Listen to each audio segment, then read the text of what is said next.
NHL FA 자유계약 시장이 열렸습니다. 활발한 계약 소식들이 연이어 들려오고 있는데요. 새로운 시즌 앞두고 각 팀들의 로스터가 어떻게 변모하고 있는지 살펴보겠습니다. 국내 최초, 국내 유일의 아이스하키 팟캐스트 비하인더넷 103회 시작합니다.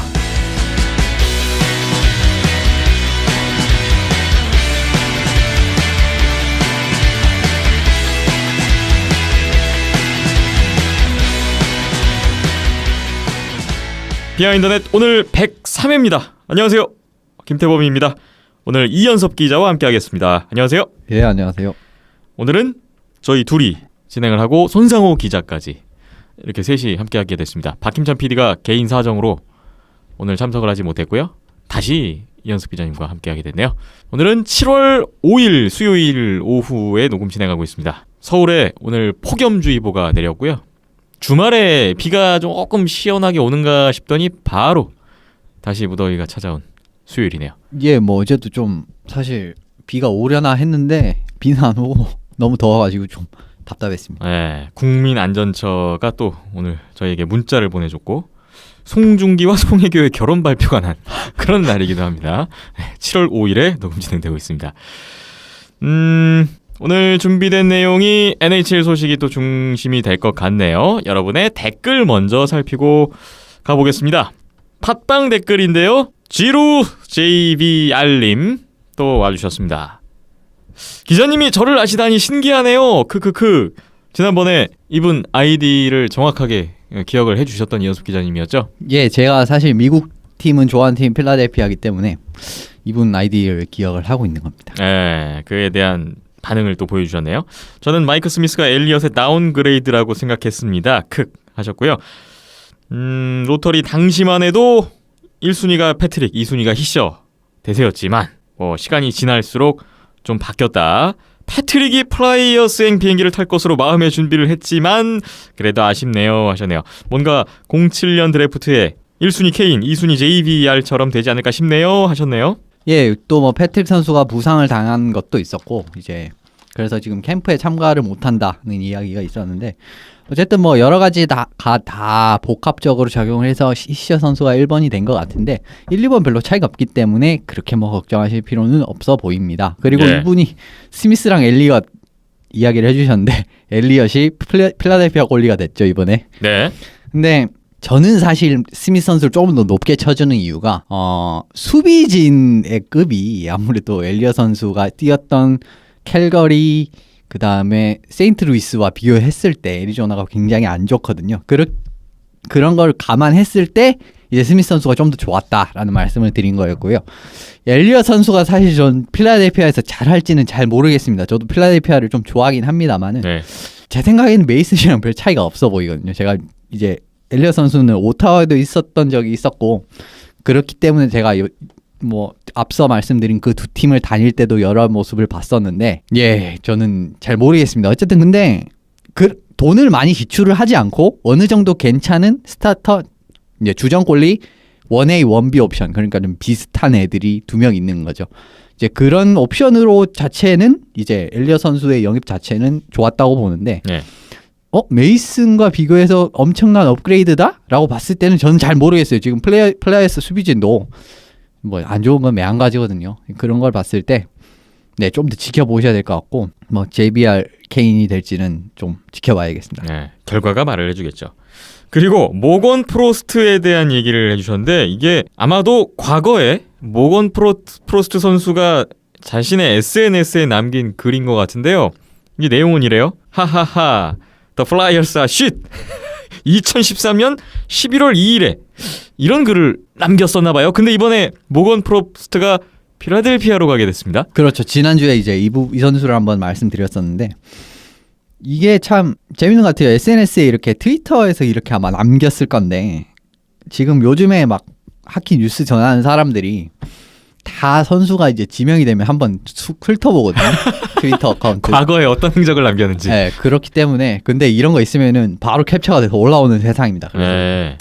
근데 어쨌든 싫어도 이제 뭐 필라델피아 소속됐는데 잘 뛰어야죠. 예. 근데 지난번에 그렇게 안내해 주셨잖아요. 필라델피아가 지명권을 가져오면서까지 이 선수를 그렇죠. 지명했다고. 네. 그래서 제가 이 선수를 설명을 해드렸는데 네. 어쨌든 팀의 기대를 받는 만큼 뭐 싫다고 안 뛰겠습니까? NHL에서 뛰는데. 예.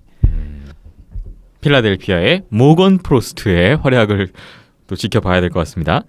폴 피핀과 실버버그님이 댓글을 주셨네요. 이번 주도 변함없이 잘 들었습니다. 댓글에서 세 분의 외모를 궁금해하셨는데 하시면서 100회 특집 때 다 같이 사진 한 장 못 찍은 게 너무 아쉽네요 하셨어요. 저도 이게 참 아쉽다고 박김찬 PD에게 얘기를 한 적이 있습니다.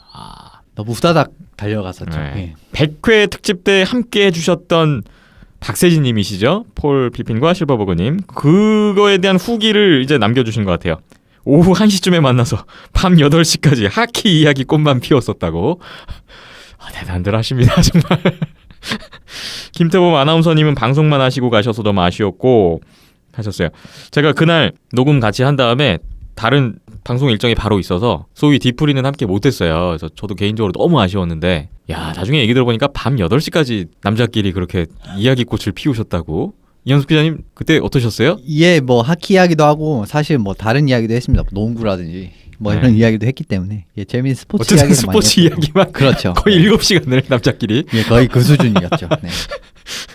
녹음일이 박힘찬 PD님 생일이셔서 하셨죠. 그날 박힘찬 PD의 생일이었어요. 그래서 케이크도 잘 먹었다고 축하해드렸다고 하셨네요. 세 분 같이 찍으신 사진 있으면 팟빵에 한번 올려주세요 하셨는데요. 찍어서 한번 올려드릴 수는 있는데 박힘찬 PD가 사진 찍는 걸 별로 안 좋아해요. 본인이 사진에 찍혀서 이렇게 올리는 걸 굉장히 안 좋아하더라고요. 평상시에 보면. 한번 같이 제가 유도를 해보겠습니다. 그리고 애너하임이 꼴리 밀러를 영입한 것 외에 아직 별다른 행보가 없네요. 역시 애너하임 팬심을 또 보여주셨고 손상호 기자님의 드래프트 총평도 듣고 싶습니다. 한 주 목소리 못 들었다고 많이 듣고 싶네요 하셨어요. 지난주에 손상호 기자 출연을 못하셨는데 또 그리워하시는군요. 이따가 손상호 기자님 목소리를 함께 들어보겠습니다. 다음 네이버 댓글 볼 텐데요. 몬트리올 알로에치님 또 와주셨습니다. 역시 몬트리올 캐네디언스의 팬의 입장에서 프라이스가 몬트리올 8년 계약을 했어요. 와, 몬트리올 알로에치님 좋긴 한데 8년이라 점점점. 약간 걱정도 되시나 봐요. 룬크비스트 보면 말년에 폼이 떨어지기도 하던데 좋아하는 선수가 말년에 눈엣가시가 되지 않길 바라야겠네요 하셨어요. 수비는 알츠너 영입이 아주 만족스럽다고 올 시즌 기대가 된다고 하셨습니다. 여기에 바이킹님이 꼴리 1000만불 시대 열렸다고 또 반응을 보여주셨고 레들로프하고 마코프 둘 다 잡으면 헵스 내년에 일 낼 것 같습니다. 이런 의견까지 예. 주셨네요. 이게 예, 이 선수들 계약의 이전인데 네. 라들로프 선수는 이제 뒤에 FA 때도 다르겠지만 일단 댈러스로 넘어갔죠. 그렇습니다. 잡는데 실패한 거죠. 이제 마르코프 선수까지 잡지 않는다라고 이제 몬트리올 쪽에서 말을 했기 때문에 이 두 선수가 나가기 때문에 또 이제 몬트리올 입장에서는 조금은 애매해진 것 같습니다. 그런데 예. 이제 뭐 메인은 프라이스인데 프라이스 8년 계약. 선수가 이제 1000만 불 이상 받으면 이게 지금 하나로 거의 한 120억 이상이지 않습니까? 1년에 예. 120억 가까이 되지 않습니까? 근데 좀 애매하긴 해요. 사실 나이도 좀 많고 그리고 저는 이렇게 8년 연장 계약 이런 거 별로 안 좋아합니다. 그리고 이렇게 샐러리 캡을 많이 주면서까지 8년 계약 이런 거는 사실 팀 입장에서는 너무 부담이긴 부담이에요. 물론 네. 뭐 이 선수를 이제 메인으로 쓰면은 또 이야기 메인으로 쓰고 당연히 그렇겠지만 사실 또 알 수가 없지 않습니까? 언제 또 8년은 갑자기- 너무 길어요. 네, 물론 뭐 나이가 이제 뭐 23살, 4살 이런데 8년 이러면 이건 사실 괜찮습니다. 근데 팀 입장에서 29, 30 이런 선수에게 8년 계약은 그래도 꼴리라는 포지션이기 때문에 약간 나이를 덜 타긴 하지만 그래도 지금 룬드크비스트 선수 사실 이렇게 될 줄 몰랐어요. 저도 한 2년 전 왜 갑자기 이 선수가 이런지 모르겠어요. 지금도 잘 모르겠는데 네.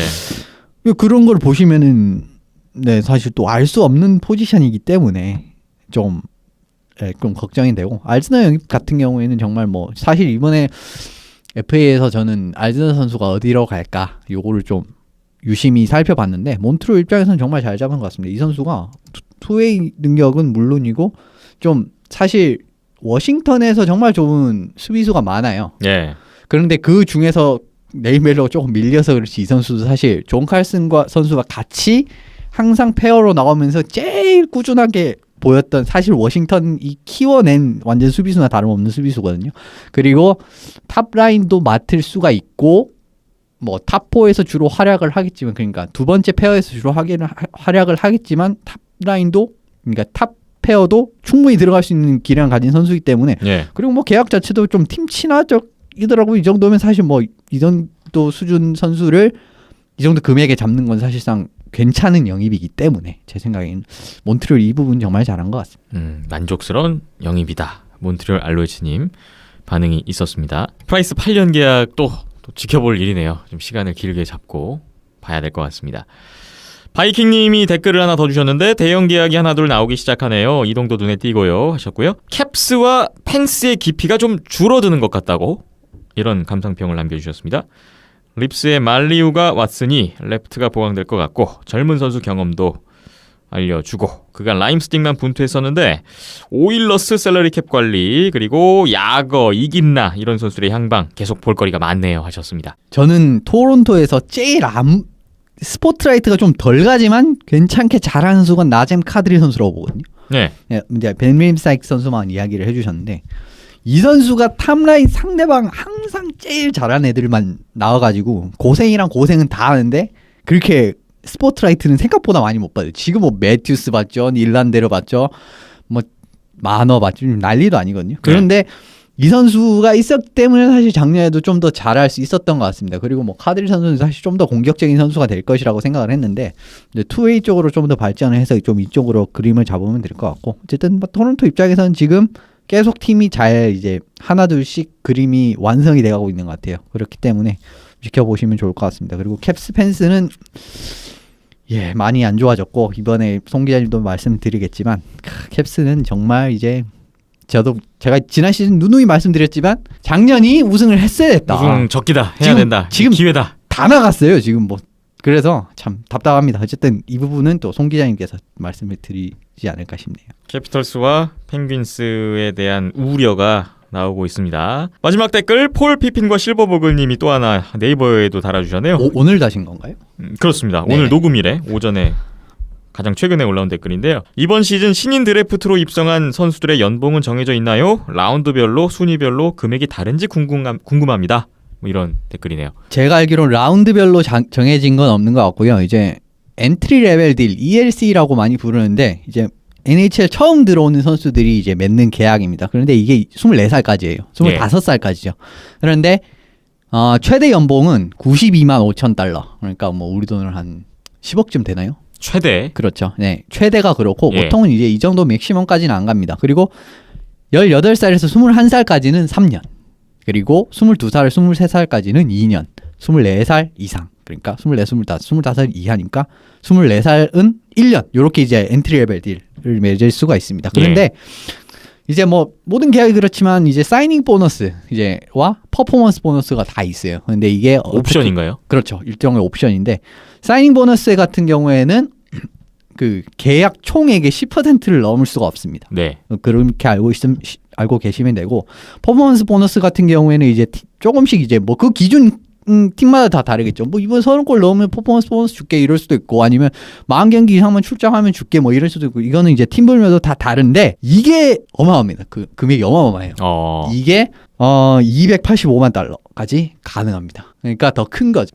아까 그 최대 연봉보다 훨씬 세네요? 그렇죠. 퍼포먼스 보너스 그러니까 이거를 이제 어떻게 설정하고 그리고 보통 이제 좀 괜찮다 잘한다라는 선수는 보통 이제 퍼포먼스 보너스까지 다 채우기 때문에 이제 실질 샐러리 같은 경우에는 뭐 앞서 말씀드린 뭐 최대 92만 5천 달러 플러스 28만 5천 달러 이거를 285만 달러죠. 네, 그러니까 기본급보다 오히려 옵션에 따른 보너스가 훨씬 더 많아지는 그렇죠. 그런 계약이네요. 그러니까 지금 CBA를 이제 5년마다 한 번씩 개정을 하는데 지금 CBA 상에서는 또 이게 되는 겁니다. 그런데 이제 오너들이 이게 좀 불가피하다. 그리고 뭐 리그 사무국에서 이거 좀 조정을 해라 하면은 이제 내년에 또 이거 관련해 가지고 조금씩 조정이 생기고 뭐 이 돈을 또 어디서 다르게 받을 수 있게끔 뭔가 또 생기겠죠. 그렇기 때문에 그 부분은 또 다음 CBA 때는 좀 개정이 될 수 있다는 부분도 알고 계시면 될 것 같고 뭐 이 정도로만 설명드리면 되지 않을까 그러면 싶습니다. 예를 들어서 이번에 1, 2순위 니코 히셔나 놀란 패트릭 이런 선수들 같은 경우에는 대략 얼마 정도의 계약을 맺는다고 보면 될까요? 보통 이제 1라운드 뭐 진짜 탑픽 이런 선수 같은 경우에는 그냥 92만 5천 달러 다 받는다고 생각하시면 됩니다. 거기에 아까 말씀 주신 보너스. 사이닝 보너스가 보통 이제 또 조건마다 다르니까 그 조건이 얼마나 어려우냐 쉬우냐에 따라 다를 것 같고 제가 알기로는 웬만한 선수 같은 경우에는 사이닝 보너스도 웬만하면 다 맥시멈으로 가는 걸로 알고 있습니다. 네. 그렇게 받고 웬만하면 다 이렇게 받을 수 있어요. 그리고 다 이 정도를 충족할 수 있는 선수들이고 그래서 이 선수는 아마 이런 선수들은 캡히트도 아마 그러니까 전체 캡도 이렇게 잡히는 걸로 캡히트는 안 잡힙니다. 그러니까 전체 셀러리 캡에는 안 잡히는 돈이에요. 이건 예. 사인 그 보너스는. 아, 그렇군요. 네, 그래서 그 말 그대로 보너스입니다. 아. 그래서 어떻게 보면 팀 입장에서는 이렇게 챙겨준다라고도 보셔도 될 것 같고요. 예. 그 정도는 활약상으로 충분히 가져갈 수 있는 수준이라면 맥데이빗이 지금 2년 차인데 벌써 뭐 거의 100억 가까이 수집을 했다. 예, 이렇게 그렇게 얘기할 수 있겠네요. 그렇죠. 네, 지금 뭐 2년 100억, 동안에. 100억 가까이 수집을 했죠, 이미. 예. 네, 그렇고. 대단하군요. 네, 그리고 이번에 매튜스 선수 같은 경우에도 사이닝 퍼포먼스 보너스 완벽하게 들어가고 사이닝 보너스까지 10%딱 다 들어가서 동일하게 계약을 맺었어요. 역시 뭐 국내 프로스포츠하고는 스케일이 좀 다른 것 같습니다. 여러분의 댓글 오늘 여기까지입니다. 참여해주신 분들 또 의견 남겨주신 분들 감사드리고요. 계속해서 여러 가지 계약 소식들이 더 이어질 것 같은데 여기에 대한 여러분의 의견이 또 있었으면 하는 바람이 있습니다. 계속해서 많은 참여 부탁드리겠습니다.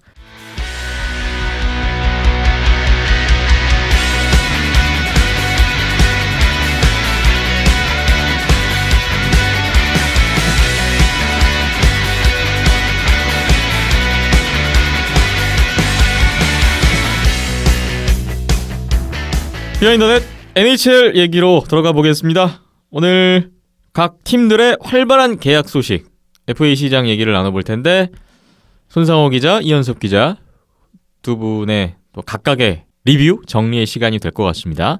먼저 캐나다 밴쿠버 연결해서 손상호 기자와 얘기 나눠볼게요. 손상호 기자님 안녕하세요.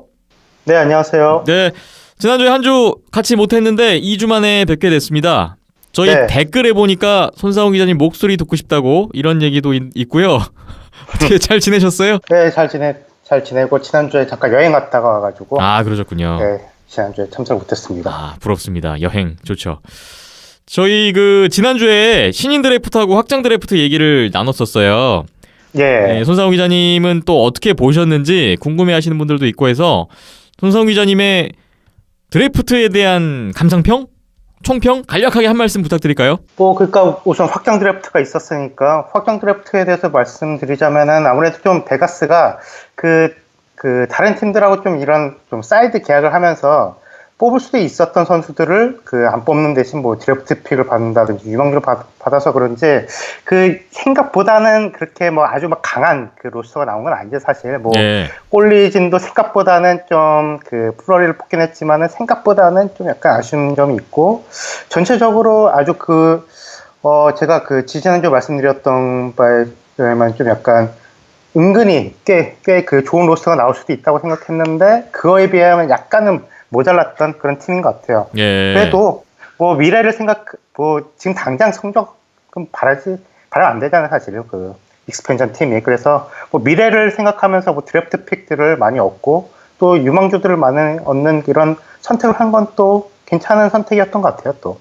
그러시군요. 신인 드래프트는 어떻게 보셨어요? 뭐 신인 드래프트 제가 뭐 놀란 패트를 1픽으로 예상했지만 뭐 니코 이슈가 뽑혔는데 1픽으로 예. 뭐 니코 이슈도 뭐 좋은 선수라고 생각하고 뭐 사실 예전에 비해서 그렇게 막 1년 전에 2년 전 드래프트에 비해서는 약간 드래프트가 사실은 하지만은 뭐 그래도 여러모로 많은 좋은 선수들이 뽑힌 것 같더라고요. 특히 밴쿠버 같은 경우는 이번 드래프트에서 꽤 성공적인 드래프트를 보냈던 것 같아요. 또 이렇게 유망한 선수들을 이제 뭐 6, 7명 이렇게 가까이 뽑으면서 예. 여러모로 좀 미래가 기대가 되기도 하네요. 밴쿠버 카눅스 팬으로서. 밴쿠버가 이번에 5순위로 스웨덴 선수를 지명을 했던데 만족하시는군요. 네, 뭐 사실 코디 글래스나 게이브 빌라디 이 선수를 갖다가 뽑지 않을까 싶었는데 약간 다크호스로 꼽혔었죠. 지금 갑자기 이름이 생각 안 나는데 엘리아스 페테르손. 엘리아스 페테르손. 예. 이 선수가 다크호스로 뽑혔었는데 그래도 포텐셜만큼은 탑5 이상이라는 평가를 받았던 선수인 만큼 뭐 앞으로 기대를 해보고 또 스웨덴 선수들하고 또 궁합이 좋다 보니까 카눅스가 예. 네, 앞으로도 좀 기대가 되네요. 아, 그러시군요. 네. 자, 오늘 손상호 기자님과 나눌 본론으로 들어가 볼게요. 현지 시각으로 7월 1일에 FA 시장이 열렸습니다.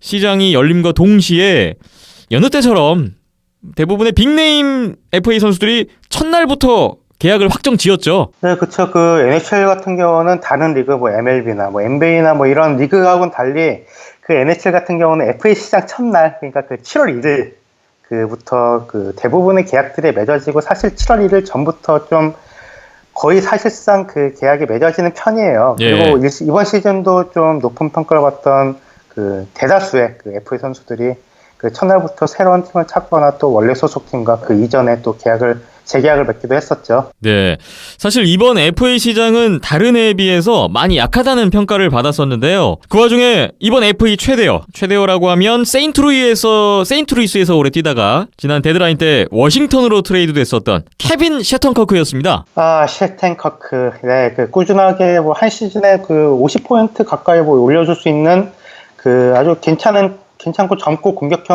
좋은 공격형 수비수죠. 하지만은 지난 그 플레이오프에서 보여줬다시피 워싱턴 그 수비 진영이 별로 도움이 그렇게 되지는 못했죠. 좀 수비 진영에서 좀 많이 약점을 보이기도 했었고, 그래서 좀 그 공격성이 좀 좋긴 하지만은 좀 과대평가를 받는 선수라는 평가가 많았었는데, 사실 그 셰튼커크가 애초에 그 세인트루이스 시절 때 뭐 7년 이상, 그리고 또 1년에 거의 평균 그 7밀리언 이상을 원한다는 보도가 있어가지고, 또 게다가 또 이번 그 FA 시장이 좀 워낙 얕았어가지고 이번 FA 그 마켓에서 오버페이를 많이 받겠구나 싶었는데 그 생각보다는 계약 금액이 낮았고 또 계약 4년밖에 또 되지 않아가지고 생각보다 괜찮은 딜이었어요. 또 1년 평균이 7밀리언이 채 되지 않는 6.65밀리언 정도였기 때문에 나름 괜찮았던 그 생각보다는 좀 괜찮았던 딜이라고 생각하고, 그 셰튼커크를 영입하게 된 팀은 뉴욕 레인저스인데, 사실 레인저스 같은 경우는 그 셰튼커크가 그 세인트루이스 시절부터 좀 트레이드를 좀 해오지 않을까라는 좀 관심을 보였던 팀이었거든요. 그리고 또 이번 FA 시장 열리고 나서도 레인저스가 그 가장 그 셰튼커크를 영입할 수 있는 그 후보 1순위로 꼽히기도 했었고요. 지난 2년, 3년 정도 동안 그 레인저스 수비진이 좀 많이 내리막을 탔었죠. 마크 스탈이나 댄 지라이드나 이런 선수들이 좀 노사가 찾아오면서, 하지만 이번 오프 시즌에서 댄 지라디 같이 좀 약간 내리막을 타고 있는 그 베테랑 선수를 바이아웃하고 또 셰튼커크를 계약하고 또 브랜든 스미스와 또 재계약을 한 데 이어가지고 또 그 애리조나와 또 그 트레이드를 하면서 그 1라운드 출신의 또 젊은 수비수 앤서니 디안젤로를 또 영입하면서 수비진이 한층 젊어지고 빨라진 것 같아요. 예. 뉴욕 레인저스의 움직임, 셰턴커크를 또 영입했다는 게 눈에 띕니다. 그리고 이번 오프 시즌에 유난히 바빴던 팀이라고 한다면 바로 댈러스였습니다. 댈러스가 FA 시장이 열리기 전부터 최대 약점이라고 했던 골리진, 수비진, 이 부분을 벤 비숍과 마크 메소를 영입하면서 업그레이드 했었잖아요. 네, 그 댈러스 같은 경우는 지난 한 3년, 4년 동안 그 오프 시즌에 보여줬던 이런 그 트레이드나 좀 FA 계약이 꽤 마음에 드는 편이에요. 한 4년 전에도 그 타일러 세긴 같은 경우를 좀 헐값에 데려오기도 했었고, 2년 전에는 또 제이슨 스페츠나 패트릭 샤프 같은 선수를 영입해서 또 대박을 쳤던 적이 있었고요. 근데 또 이번 FA 시장에서도 또 2명의 공격수 최대어를 또 싹쓸이하고 말았어요.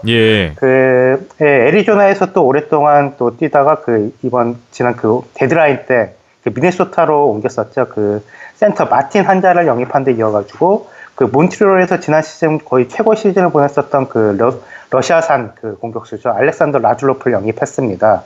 사실 이 두 선수 같은 경우는 이번 FA 시장이 좀 얕았었지만은 공격수 거의 최대 1위, 2위를 이렇게 랭크를 했던 선수들이었거든요.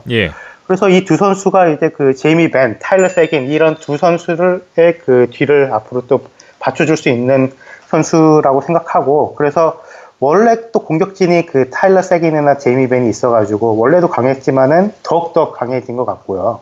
또 게다가 두 선수 모두 예상보다 또 저렴한 가격이었더라고요. 그래서 이번 FA 시장의 최고 승자는 아무래도 좀 댈러스가 아닐까 싶어요. 댈러스가 사실 지지난 시즌에 서부지구 1위까지 했었다가 지난 시즌 좀 수비진이 좀 무너지면서 플레이오프에서도 오르지 못했잖아요. 그런데 다시 댈러스가 그 이번 돌아온 시즌엔 좀 다시 한번 우승 후보로 도약할 수 있는 좀 계기를 마련한 것 같네요. 그렇군요. 다음 시즌에 대한 기대감을 아주 높였던 댈러스였는데요.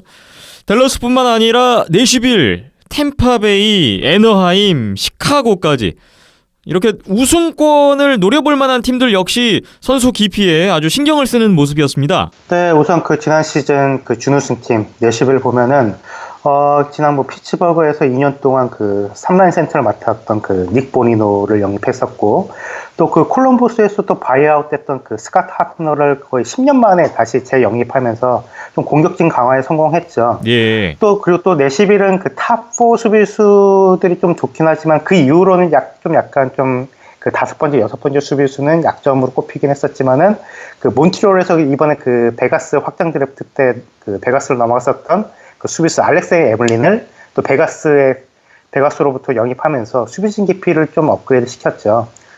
또 템파베이 같은 경우는 그 지난 뭐 우승 반지가 뭐 벌써 4개나 있는 그 베테랑 공격수 크리스 쿠니츠하고 또 레인저스에서 좀 바이아웃 됐었던 그 댄 지라드를 영입하면서 좀 공격진과 수비진에 좀 약간 그런 베테랑들을 영입하면서 좀 업그레이드 했고요. 예. 또 애나인 같은 경우는 그 원래 전력을 이렇게 또 최대한 지킨 데다가 뭐 한때 그 NHL 최고의 골리 중 하나였던 그 라이언 빌러를 좀 헐값에 영입하면서 그 존 깁슨과 이제 좀 그 존 깁슨은 좀 멘토 역할을 할 수 있는 어떻게 보면 좀 약간 그 백업 골리를 정말 좋은 백업 골리를 영입하면서 그 골리진을 업그레이드를 했죠. 예. 또 시카고 같은 경우는 그 2년 전에 그 세 번째 우승 이후 그 트레이드 됐었던 그 패트릭 샤프를 그 1밀리언도 되지 않는 진짜 굉장한 헐값을 영입하면서 좀 공격진 업그레이드 좀 신경 썼던 모습이에요. 지난 시즌에 상위권에 있었던 우승을 노려볼 만한 팀들의 움직임이 있었습니다. 이렇게 상위권 팀들의 업그레이드도 있었지만 하위권에 머물렀던 팀들도 하위권 탈출을 위해서 또 업그레이드하는 움직임이 있었어요.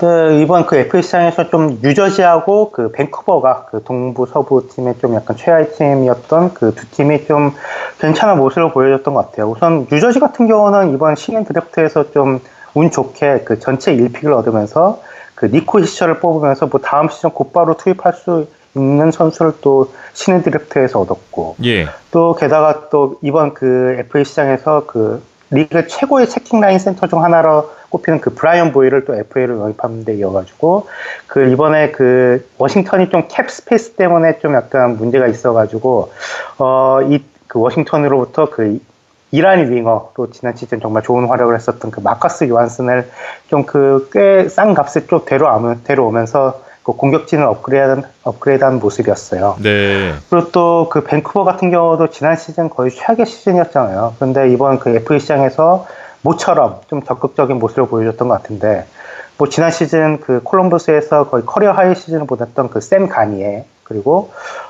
그 2010년 드래프트 전체 8순위 출신이었던 그 알렉스 그 볼미스트로프를 영입하면서 뭐 지난 시즌 거의 최악 수준이었던 공격진을 좀 업그레이드한 모습이었고, 예. 또 그 공격형 수비수 마이클 델조를 또 영입하면서 수비진도 나름 업그레이드 시켰죠. 또 게다가 좀 라이언 밀러가 이제 그 빠지면서 그 빈자리를 갖다가 그 앤더슨 닐슨이란 그 버팔로의 백업 골리를 또 영입하면서 골리 자리도 이제 매우 메꿨는데, 예. 사실 이 영입한 선수들 모두 이렇게 뭐 그렇게 뭐 비싸거나 긴 계약을 했던 게 아니어가지고 그 네 선수 모두 나름 괜찮았던 영입으로 보여져요. 사실. 네. 그 밴쿠버에 대해서 손 기자님이 향후 한 3년간은 힘들다는 예상을 했던 기억이 있는데, 또 네. 지금 요즘의 움직임 보면 조금은 또 기대감을 갖게 하는 그런 모습이네요. 글쎄 뭐 사실 뭐 플레이오프를 노리긴 좀 힘들겠지만 나름 구색은 맞춰졌다고 보여져요. 그렇군요. 네.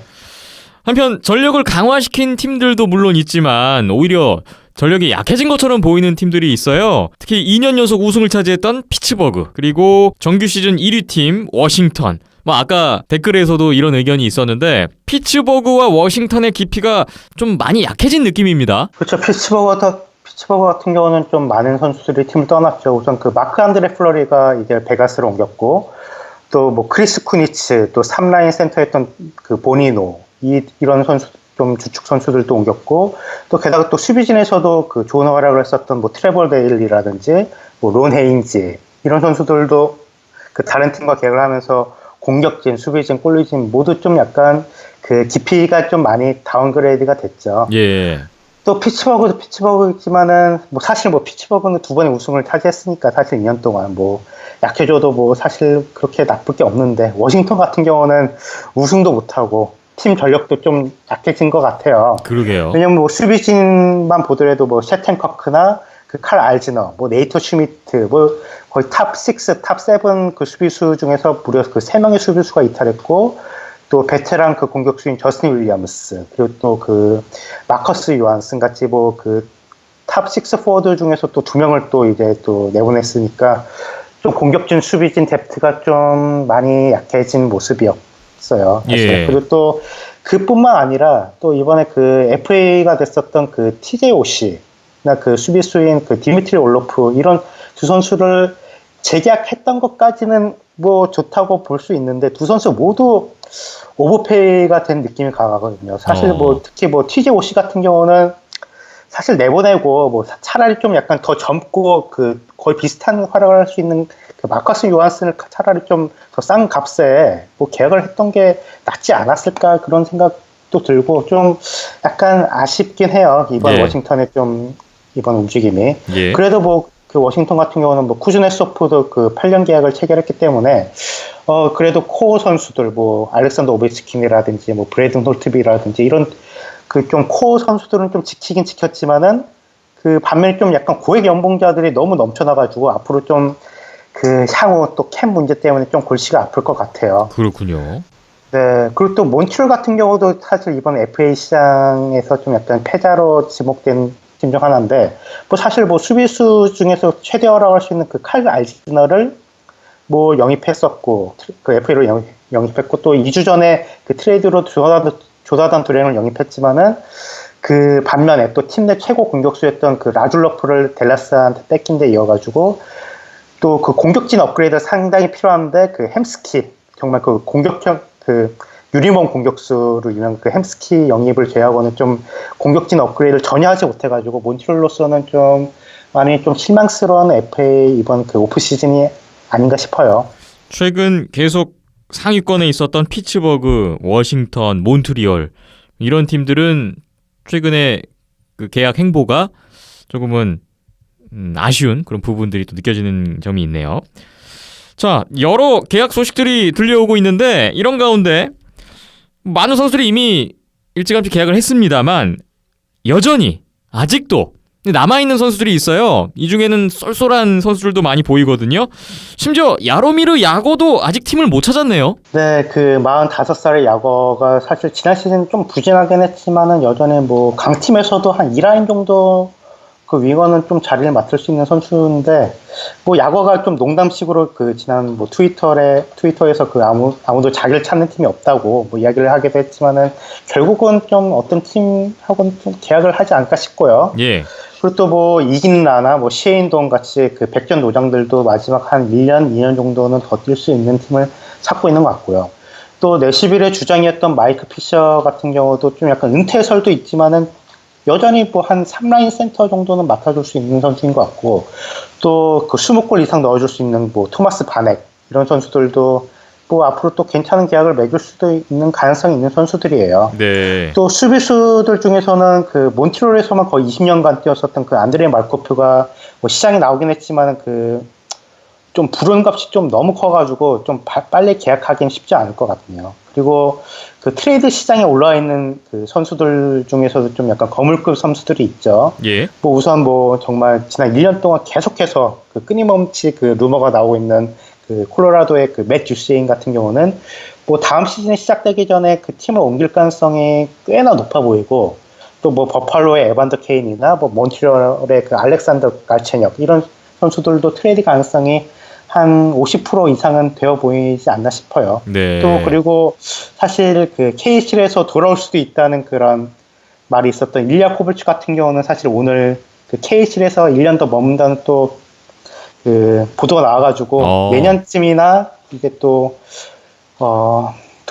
돌아올 수 있지 않을까 싶은데 사실 좀 코발축을 좀 나이 들기 전에 좀 빨리 좀 NHL에서 보고 싶었는데 좀 말이 이게 좀 쉽지가 않네요. 네. 네, 이런 것을 보더라도 뭐 사실 오프 시즌 동안 아직 그 볼거리는 좀 아직 남아 있는 게 아닌가 싶네요. 그렇네요. 뭐 야로미르 야거, 제롬 리긴나, 뭐 커발축, 뭐 여러 선수들이 지금 거론이 됐는데 시장은 계속 열려 있고요. 계속해서 좀 각 팀들의 소식들은 또 한 주가 지나면 많이 쌓여 있지 않을까 예상을 해봅니다. 또 한 주간 기다려 보면서 또 다음 시간에 손상우 기자님과 정리하는 시간이 있었으면 좋겠습니다. 오늘 2주 만에 손상우 기자님과 함께 했는데요. 또 반갑고 또 좋은 소식 잘 들었습니다. 오늘은 이만 보내드려야 될 것 같네요. 밴쿠버는 날씨가 많이 더운가요? 네, 여기 많이 덥습니다. 아, 네. 여기 서울도 지금 폭염주의보인데 건강 잘 관리하시고요. 다음 주에 네. 또 뵙도록 하겠습니다. 오늘 고맙습니다. 손상우 기자님. 네, 감사합니다.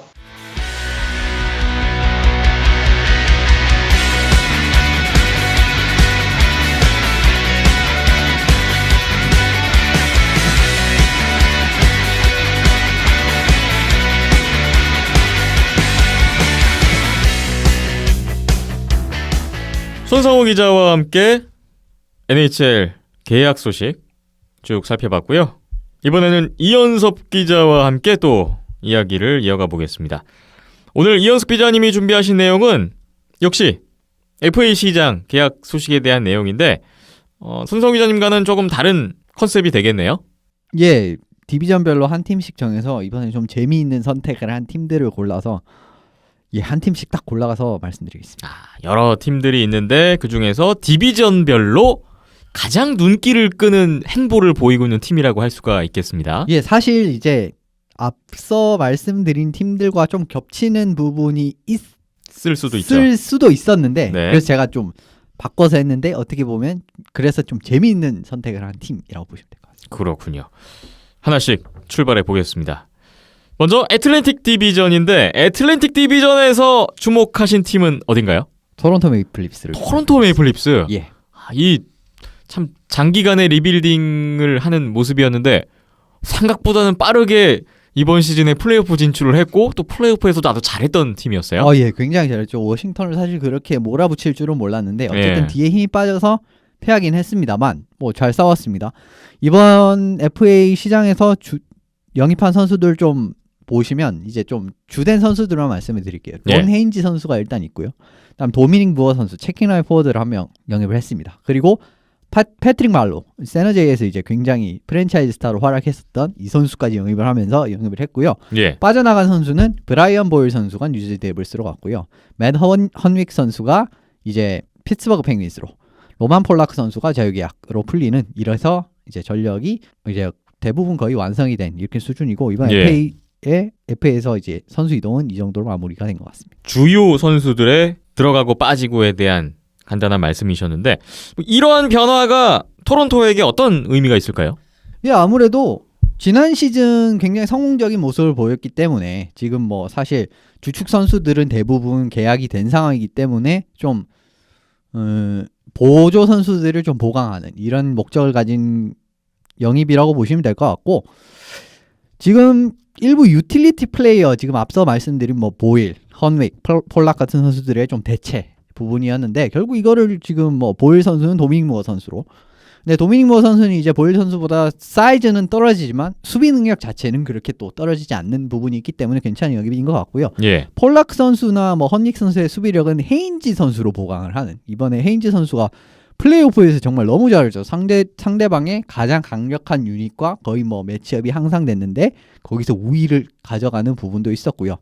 이런 부분에서 너무 잘해줬기 때문에 헤인지 선수를 영입을 한 것 같고요. 그리고 패트릭 말로 선수가 사실 토론토 갈 줄은 조금 몰랐습니다. 예. 그리고 말로 선수의 영입 자체는 이제 팀의 안정적인 보조 득점원, 이제 어떻게 보면은 이 선수는 정말 NHL에서 굉장한 활약을 남겼던 포워드이기 때문에 안정적인 퍼포먼스를 기대함과 동시에 좀 젊은 선수들에게 좀 정신적으로도 도움이 많이 되는, 이건 사실 앞서 말씀드린 세 선수 공통적으로 이제 적용이 될 수 있는 부분입니다. 예. 유틸리티 플레이어에 대해서 어떤 대체의 움직임이 있었는데 뭐 이렇게 나왔고 뭐 괜찮아 보인다라는 말씀이세요? 예, 말로 선수는 예, 또 보강이라고 말씀드릴 수 있을 것 같아요. 네. 뭐 전체적으로 잘 됐다라고 보시는 건가요? 예, 뭐 목적은 알겠습니다. 이제 주축 선수들이 다 젊은 선수고 예. 베테랑 선수로 요거를 이제 좀 빈틈을 보강하겠다는 움직임을 알 것 같은데 좀 영입에 아쉬운 점이 있긴 있습니다. 뭐냐면 새로 영입한 선수들 나이가 너무 많아요. 특히 이제 좀 말로 선수를 말씀드리고 싶은데 헤인즈 선수도 36살이라서 적은 나이, 결코 적은 나이가 아닌데다가 예. 말로 선수는 37입니다. 근데 이게 만 나이예요, 다. 아하. 그렇게 생각을 하시면 얼마나 좀 나이가 많은 선수를 영입했는지 알 수가 있을 것 같고 체킹라인 포워드 무버 선수 같은 경우에는 사실 계약에 팀이 별로 부담이 없습니다. 그렇게 체킹라인 포워드에 돈을 많이 지불을 하지 않기 때문에 하지만 이제 뭐 사실 헤인지 선수도 뭐 이해는 되는 수준의 괜찮은 선수 정도 수준의 뭐 2년이고 부담도 없고 300만 달러면 뭐 그 정도면 뭐 예, 그 정도 당연히 충분히 받을 수 있는 선수이기 때문에 이 정도는 부담이 아닙니다. 문제는 말로 선수인데 이 선수가 왜 부담이냐면 3년 계약에 이게 625만 달러예요. 예. 이 정도면 굉장히 많이 받는 건데 이 선수 사실 이름값을 감안해 봤을 때는 이 정도는 받아야 마땅한 돈이죠. 하지만 이 선수가 세너제이에서 최근 2년간 역할이 계속 줄어들고 있었습니다. 그리고 탑라인 포워드를 예전에는 봤었지만 2라인, 3라인으로 계속 떨어져 왔었거든요. 그리고 지금 보여주는 모습은 뭐냐면 예전에는 정말 뭐 이 선수가 투웨이 능력도 괜찮다라는 능력도 많고 좋은 모습을 보였지만 지금은 좀 파워플레이 스페셜리스트 조금 더 공격 쪽에 치중한 역할을 많이 맡았었습니다. 그러니까 작년 같은 경우가 딱 그런 시즌이었는데 예. 뭐 물론 성과야 있죠. 파워플레이 스페셜리스트에서 파워플레이 골이 굉장히 많고 그다음에 25골 이상 넣은 걸로 기억을 하는데 이 정도면 충분히 팀에 도움이 된다는 걸 봤는데 근데 이 역할만으로 625만 달러 3년 계약? 그러니까 만으로 40살까지 계약인데 이거는 굉장히 팀에 부담이 될 만한 계약이 될 수도 있어요. 예. 이 부분은 좀 걱정이 되는 부분이고 그리고 또 단점은 뭐냐면 3명 모두 만 35세 이상이기 때문에 혹시나 바이아웃을 하는 선택지가 나오더라도 팀 입장에서는 그대로 부담으로 짊어지고 가야 된다는 게 이게 단점이에요. 네. 왜 그러냐면 최근 12회 개정 이후에 35살 이후에 계약을 하면은 그러니까 35살 플러스 계약이 됩니다. 근데 이 계약이 되면은 바이아웃을 하더라도 셀러리 캡에 그대로 남아요. 그러니까 원래 바이아웃을 하면은 3분의 1 수준이 남는데 그러니까 일정 비율이 남게 되는데 예. 근데 이 선수들은 그대로 안고 가야 됩니다. 이 계약을. 그렇기 때문에 특히 말로 선수의 계약 같은 경우에는 좀 굉장히 위험이 있는 그런 계약이라고 보시면 될 것 같습니다. 물론 기대에 맞춰서 보조 득점원, 파워플레이 스페셜리스트 이 역할을 정말 100% 충족시킨다면은 괜찮겠지만 그래도 사실 조금 오버페이지만 뭐 그래도 그렇게 목적한 바반 달성을 하면 좀 낫다고 봐요. 근데 나이가 너무 많거든요. 그래서 이 부분도 좀 떨어질 가능성이 있습니다. 그렇기 때문에 위험한 계약이 될 수도 있을 것 같네요. 35살 이상의 선수들을 여럿 영입한 토론토. 충분히 또 주목이 되는 포인트네요. 애틀랜틱 디비전의 토론토를 먼저 살펴봤습니다. 다음은 메트로폴리탄 팀을 볼 텐데요. 메트로폴리탄 하면 NHL 최강의 디비전이라고 하는 막강 디비전인데 이 팀에서 주목하신 팀은 어딘가요? 뉴욕 아일랜더스를 주목을 했습니다. 뉴욕 아일랜더스면 바로 지난 시즌에 플레이오프를 못 나갔던 팀인데 그렇죠. 이번 시즌 또 어떻게 새로운 시즌을 준비하고 있는지 궁금한데요. 재밌는 선택을 했다고 말씀드리지 않았습니까? 왜 재밌냐? 네. 이 팀이 자유계약 영입 선수가 한 명도 없습니다. 아직까지 없어요, 영입이? 네, 그냥 없습니다. 없어요. 그러니까 좀 주축이 될 만한 선수의 영입이 아예 없고 뭐 그냥 없습니다. 왜 없냐? 네. 그런데 이제 트레이드는 한 건 했었죠. 예전에 이제 조던 에벌리 그러니까 에드먼턴의 조던 에벌리 선수를 영입을 하고 라이언 스트롬 선수를 이제 보내는 1대1 트레이드에 합의를 했었고 그 다음에 이번에 뭐 트레이드로 트래비스 헤머닉 선수 지난주에 언급드리지 않았습니까? 이 선수를 이제 캘거리로 보냈는데 이 이후에는 없어요. 그러니까 계약 FA 사인은 없었습니다. 그러니까 계속 지금 얘기가 나오는 팀들은 거의 막 활발히 계약을 하는 팀들에 대한 얘기들을 나눴는데 오히려 너무 계약을 안 하고 변화가 없으니까 더 주목된다 이런 말씀이시네요. 그렇죠. 이번에 사실 지금 앞서서 다 언급드리지 않았습니까? 송 기자님이 사실 메트로폴리탄 디비전 팀 거의 다 언급하셨고 이제 필라델피아 빼고는 다 언급을 하셨고 그다음에 제가 필라델피아를 서두에 언급을 했었죠. 예. 그다음 캐롤라이나도 심지어 약간 언급이 방금 됐었잖아요. 송 기자님께서 이제 저스틴 윌리엄스 영입 이런 부분이 좀 영입이 됐었고 캐롤라이나도 어느 정도는 이제 좀 트레이드를 하면서 마르쿠스 크루그 선수도 영입을 했고 트레버 벤 림스탁도 영입을 했거든요. 보강을 했는데 이 팀은 가만히 있어요. 왜 이러고 있는 걸까요? 왜 이러고 있느냐 하면은 이번에 사실 좀 트레이드부터 이제 조금은 살펴보시면 라이언 스트롬 선수가 이제 트레이드가 됐는데 이 선수가 2라인 센터가 좀 될 것이 유력을 했었습니다. 네. 그런데 사실 조금 성장이 조금은 더뎠죠. 이제 기대한 만큼 되지 않기 때문에 좀 더 검증된 카드인 조던 에벌리 선수를 그대로 1대1 트레이드로 해서 사실 그렇게 이거는 나쁜 트레이드라고 볼 수가 없습니다. 근데 이제 변화를 안 한 거는 제가 가만히 생각했는데 왜 변화를 안 했느냐라고 생각을 해보니까 중간에 이제 아일랜더스도 감독이 한번 바뀌지 않았습니까 작년에. 예. 덕 웨이트 감독이 중간에 이제 아일랜더스의 감독으로 앉았는데 이 감독으로 앉은 이후에 24승 14패 4연장패라는 이제 좋은 성적을 냈어요. 네. 사실 이 성적을 처음부터 냈다면 플레이오프 갔겠죠. 그렇네요. 예, 갔겠죠. 플러스 10 이상을 찍었네요. 네, 그렇죠. 그렇기 때문에 변화의 필요성을 우린 변화할 필요가 없다. 잘 되고 있는 거 왜 바꿔? 이런 이제 그 기조로 지금 움직임을 아예 안 하고 있는 거일 가능성이 큰 것 같습니다. 예. 그리고 이제 해마닉 같은 선수는 이제 작년에 정말 다른 지표에서 좀 많이 떨어진 모습을 보였기 때문에 오히려 빼는 게 더 낫다라고도 판단을 했었던 것 같아요. 그리고 타바레스 선수와 완벽하게 손발을 맞출 수 있는 윙어 조던 에벌리를 구한 게 어떻게 보면 아일랜드스 입장에서 요건 좀 많이 도움이 될 겁니다. 왜냐하면은 이 선수가 타바레스랑 예전에 월드 주니어 챔피언십에서 같은 라인에서 활약한 기억이 있습니다. 아, 그렇군요. 그래서 이런 부분까지 어느 정도 가만히 됐을 거라고 보고 그리고 케미스트리를 찾는데도 전혀 문제가 없을 거예요. 두 선수 모두 뭐 다 뛰어난 선수이기 때문에 예. 그렇기 때문에 아일랜드스는 굉장히 조용하지만 네 그래도 여전히 좋은 전력을 보이고 있는 이런 팀이라고 할 수 있을 것 같습니다. 덕 웨이트 감독의 체제하에 뭐 있는 자원으로 내실을 다지자 이런 기조가 느껴지는 아주 조용한 뉴욕 아일랜더스의 행보라고 일단 분석이 되네요. 동부의 애틀랜틱 디비전, 메트로폴리탄 디비전 두 팀을 살펴봤고 다음 서부 팀들을 보겠습니다. 센트럴 디비전인데요. 센트럴 디비전에 주목되는 팀은 어디신가요? 미네소타 와일드를 꼽았습니다. 미네소타 와일드. 미네소타 와일드를 꼽은 이유는 이번에 사실 영입한 선수가 트레이드를 한번 했었습니다. 이 팀이 이제 버펄로와 트레이드를 했었는데 예. 타일러 애니스 선수와 마커스 폴리노 선수를 영입하고 제러드 스퍼전이랑 제이슨 포밀빌 선수를 보내는 약간은 좀 어떻게 보면 지금 당장 미네소타가 조금 손해를 본 트레이드를 했어요. 그리고 카일 퀴시 선수를 이제 자유계약에서 영입을 했습니다. 근데 미네소타도 좀 재미있는 선택을 했기 때문에 꼽아봤는데요. 예. 센트럴 디비전 하면은 딱 생각나는 게 탑4가 약한 팀이 없다. 요겁니다. 물론 뭐 이번에 댈러스 같은 팀은 조금 이제 모네로 두기로 하죠. 그러니까 플레이오프 진출 팀을 다 보시면 내슈빌 있죠. 내슈빌의 탑4는 이번에 한 2달 정도 계속 칭찬드리지 얘기했죠. 않았습니까? 네. 세인트루이스 있거든요. 어. 시카고 블랙호크스까지 있었습니다. 네. 작년 기준으로는 또 어마어마했었죠. 다 공통점이 탑4가 막강한 팀들이에요. 그리고 미네소타도 이 팀들 중에 하나였습니다. 예. 그런데 이번 미네소타가 오프시즌에서 선택한 건 뭐였느냐? 탑4를 맡고 있던 제러드 스퍼전 선수를 어떻게 보면은 유틸리티 공격수로 받아온 점입니다. 네. 왜 유틸리티 공격수로 받았다라고 말씀드리냐면 제이슨 포민빌 선수와 타일러 애니스 선수가 사실상 뭐 등가 교환 같은 느낌이고 그 뒤는 이제 또 다르게 가지 않습니까? 그런 식으로 따졌을 때 말씀을 드린 거고 이건 좀 재밌는 선택이라고 할 수 있을 것 같네요. 탑4에 대한 변화가 일어났어요.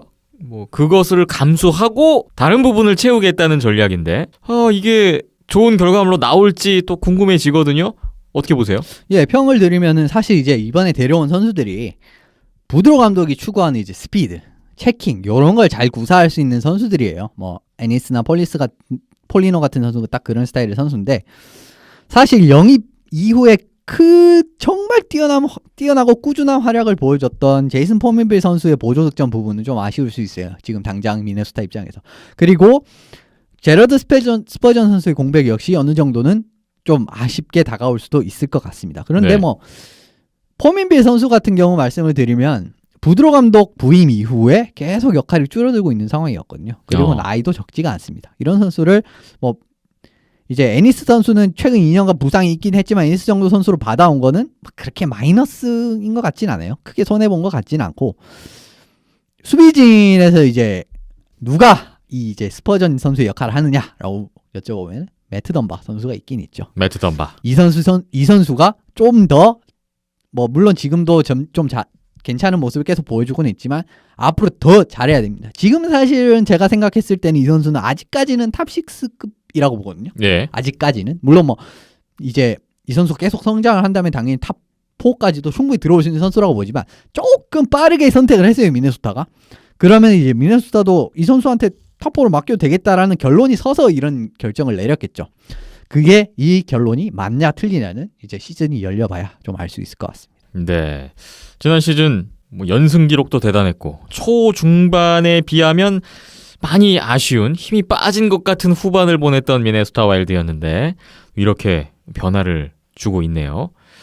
서부의 이제 마지막 디비전 보겠습니다. 퍼시픽 디비전 어떤 팀인가요? 세너제이 샥스를 뽑아봤습니다. 예. 요 팀을 왜 뽑았냐면은 이 팀도 사실 큰 이제 프리에이전트 계약은 없어요. 자유계약 선수의 계약은 없는데 일단 재계약한 선수를 말씀드리면 조 손튼 선수의 재계약 1년 재계약을 조 손튼 선수 생일날 생일에 계약 발표를 했어요. 그리고 마르크 에드와르드 블라식 선수와 마틴 존스 선수와 정말 초장기 계약도 한번 맺었습니다. 예. 이런 부분이 있고 이제 나간 선수는 앞서 말씀드린 토론토의 패트릭 말로 선수가 나갔습니다. 눈에 띄는 영입은 없다라고 말씀드렸고 하지만 공격 손튼, 수비 블라식, 볼리, 존스 요렇게 주축으로 뛰는 선수들과 단기 계약 혹은 장기 계약에 합의를 하면서 팀 전력을 그대로 지켜냈어요. 그리고 기량이 지금 감소세에 있었던 패트릭 말로 선수의 캡을 팀에서 덜어냈죠. 예. 그리고 손튼 선수가 단년 계약을 했기 때문에 딱 1년 계약을 했기 때문에 팀의 미래를 꾸리는데 별로 부담은 없습니다. 왜냐하면 뭐 3년 계약 이런 게 아니고 그리고 그렇기 때문에 부담 전혀 없고요. 그리고 주축 선수가 다 있기 때문에 팀 컬러가 그대로 유지가 됐습니다. 예. 그 부분은 이번에 좀 칭찬할 만한 부분이라고 할 수 있을 것 같네요. 포지션별로 팀의 주축 선수들이 그대로 남게 된 것을 통해서 일단 본인들이 갖고 있었던 강점은 그대로 다음 시즌에도 가져갈 수 있다라는 말씀이신데 뭐 그렇다면 큰 변화는 없는 건데 좀 더 보강이 돼야 되지 않을까 뭐 이런 좀 생각도 들거든요. 이번 그 움직임 불안 요소를 꼽자면 또 어떤 것들이 있을까요? 예, 이번 사실 좀 불안 요소 이 부분이 좀 주축으로 말씀을 드리고 싶은데 손튼 선수를 말씀드리면 NHL 대표하는 진짜 프리미엄 플레이어 메이커 누구냐 하면 손튼 선수 바로 나올 정도로 정말 대단한 선수인 거는 사실입니다. 예. 하지만 지금 나이가 너무 많아요. 이 선수도 나이가 너무 많습니다. 이제 만으로 38살 의 선수인데 그래서 스피드가 너무 많이 떨어졌어요. 여전히 센스 넘치고 정말 좋은 플레이를 매 경기 보여주고 있지만 스피드가 너무 많이 떨어졌거든요. 그리고 지금 트렌드가 뭡니까? 스피드지 않습니까? 스피드하키. 이렇기 때문에 조금은 이 부분이 부담이 될 수가 있고 지난해 또 시즌 끝나기 전에 정말 큰 무릎 부상을 당하지 않았습니까? 예. 근데 이 선수가 부상을 달고 이제 플레이오프 뛰는 이런 투혼까지 보였긴 하지만 이것도 다른 이야기고 근데 이 무릎 부상이 내년에 또 어떤 여파를 가져오게 될지 사실 아직은 알 수가 없는 상황이에요. 그런 부분도 있고요. 그래서 좀 활동량이 좋은 이제 손튼 선수의 좀 활동량을 약간은 보강을 하기 위해서 이제 이런 윙어를 좀 같은 라인에 보강을 해줄 필요가 있을 것 같은데 사실 야닉 한센 선수 같은 경우가 좀 대표적인 예시라고도 들 수가 있고 한센 선수 내년까지 이제 세너제이 계약이 잡혀 있습니다만 이 선수를 좀 탑라인에 쓰긴 조금 아깝거든요. 네. 좀 더 체킹 라인에 맞는 포워드이기 때문에 그래서 이런 부분을 좀 해결을 할 필요가 있다라고 말씀을 드릴 수 있을 것 같고 이제 또 장기 계약자들을 한번 넘어가 보겠습니다. 블라식 선수와 존스 선수의 계약 같은 경우는 블라식 선수는 2025-26년까지 보이지 않는 끝이 보이지 않는 2025-26 네, 끝이 보이지 않고요. 왜 그러냐면 이제 블라식 선수는 올 시즌까지 계약이 잡혀 있고 내년 시즌부터 이제 이 계약이 시작이 됩니다. 네. 그렇기 때문에 8년 해서 2025-26 시즌까지 존스 선수는 2023-24 시즌까지 이 뭐 끝이 보이지 않지 않습니까? 정말 초장기 계약에 합의를 했죠. 네. 장기 계약을 묶은 거는 이제 장기 계약의 의의를 따져 본다면 요 선수들을 이제 진짜 팀의 중심 선수로 쓴다는 의미가 가장 큽니다. 앞서 뭐 프라이스 선수 계약에도 말씀드렸었죠. 그런데 왜 불안 요소냐? 이 팀에는 또 다른 초장기 계약자가 있어요. 누군가 하면 브렌트 번 선수죠. 예. 브렌트 번 선수가 내년부터 계약이 들어가는데 연간 800만 달러고 2024년, 25년까지 묶입니다. 이 선수가. 그렇죠. 그렇기 때문에 내년부터 블라식 선수와 브렌트 번 선수에 들어가는 돈이 1,500만 달러예요. 네. 이거는 두 선수 그런데 지금 셀러리 캡 상한선은 7,500만 달러입니다. 거기다가 지금 브렌트번의 계약까지 있는 들어가면 상황에서 네. 이렇게 초장 계약이 들어가고 여기도 마틴 존스 선수까지 더해 볼까요? 그러면 돈이 정말 하늘을 치솟아요. 세 선수가. 예. 요거는 다음 CBA를 개정을 해서 NBA처럼 막 셀러리 캡이 2천만 달러 막 오른다. 이러면 아무 부담 안 됩니다. 그런데 다음 CBA 개정에 이런 게 없다라고 하면은 굉장히 장기적으로 팀에 부담이 될 수가 있습니다. 예. 이거는 정말 큰 부담이 될 수가 있고 너무 돈을 많이 쓰면 지금 당장 부담을 느끼고 있는 팀이 멀리 안 가도 있어요. 시카고 블랙호크스 있잖아요. 예. 패트릭 케인 선수와 조너선 테이브 선수에게 이 팀이 2,100만 달러를 쓰고 있습니다. 두 선수한테요. 그런데 별반 차이가 없어요. 결국 이제 세너제이도 결국 차이가 없어요. 세 명한테 2,100만 달러 좀 쓰는 거거든요. 예. 그리고 뭐 이제 좀 다가오는 큰 선수 계약도 계약이 당장은 없네요. 보니까 당장 없다는 게 조금 장점이긴 한데 결국 코치어 선수나 토마스 헤르틀 선수 같은 경우에는 좀 장기적으로 잡아야 될 선수거든요. 이 선수한테는 또 돈을 얼마나 줄지 또 이 부분 그때 가서 그 계약에 지장을 줄 수가 있겠군요. 그렇죠. 이 부분에도 지장을 좀 줄 수가 있는 부분이고 그리고 이 선수들이 나도 저만큼 받아야겠는데 이래서 저만큼 줘버리면은 4명한테 어마어마한 돈을 쓰게 되는 이런 그림까지도 나올 수 있기 때문에 어쨌든 좀 세너제이는 앞으로는 좀 셀러리 캡에 대한 좀 부담감이 있을 수도 있을 것 같습니다. 기존 주축 선수들의 재계약, 장기 계약 이런 것들이 셀러리 캡에 또 지장을 주는 그런 위험 요소를 안고 있는 세너제이 샤크스입니다. 각 디비전별로 뭐 이유는 각각 다릅니다만 주목되는 계약 행보를 보이고 있는 팀들을 오늘 한 팀씩 짚어주셨습니다. 지금 네 팀을 보니까 뉴욕 아일랜더스는 일단 플레이오프 진출 실패했던 팀이고 지난 시즌 세 팀은 플레이오프 1라운드에서 탈락했던 팀들이네요. 모두 공통점이 있는데 어쨌든 뭐 플레이오프 1라운드 탈락이라는 것도 만족스럽지 않은 결과일 거고 뭐 각자의 생각들이 지금 드러나고 있는데 뭐 여러 가지 측면에서 또 흥미로운 부분들이 보이네요. 자, 한 주 또 지나고 나면 여러 가지 계약 소식들이 들릴 텐데요. 그때 또 어떤 팀들이 어떤 이유로 주목을 받을지 또 이현숙 기자님 또 어떤 부분에 또 주목을 하실지 또 벌써부터 기대가 됩니다. 오늘 NHL FA 시장 7월 1일에 현지 시각으로 열렸는데요. 그에 따른 한 주간의 행보를 한번 짚어봤습니다. 계속해서 여러 뉴스들 여러분 주목해 주시고요. 같이 의견 나눠주시면 좋을 것 같네요. 비하인더넷 오늘 103회였습니다. 마무리할 시간이 됐는데요.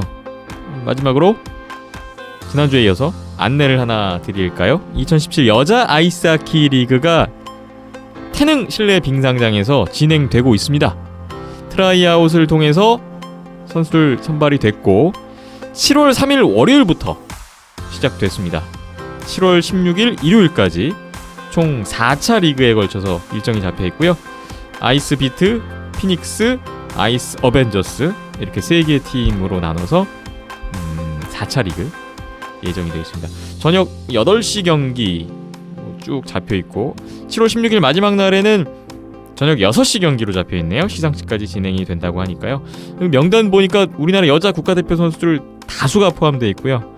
또 이번에 새롭게 트라이아웃을 통해서 선발된 선수들도 있으니까 여러분 여자 아이스하키 리그 태릉 실내 빙상장에서 또 많은 관심을 보내주셨으면 좋겠습니다. 오늘 이연섭 기자와 함께한 비하인드넷 마무리하겠습니다. 온더스포츠.tv, 페이스북 온더스포츠, 유튜브 온더스포츠, 팟빵, 아이튠즈, 네이버 스포츠 라디오와 네이버 TV 온더스포츠까지 항상 열려 있습니다. 여러분 많은 의견 부탁드리겠습니다. 오늘 103회 또 함께해 주신 여러분 고맙습니다. 다음 주에 뵙겠습니다.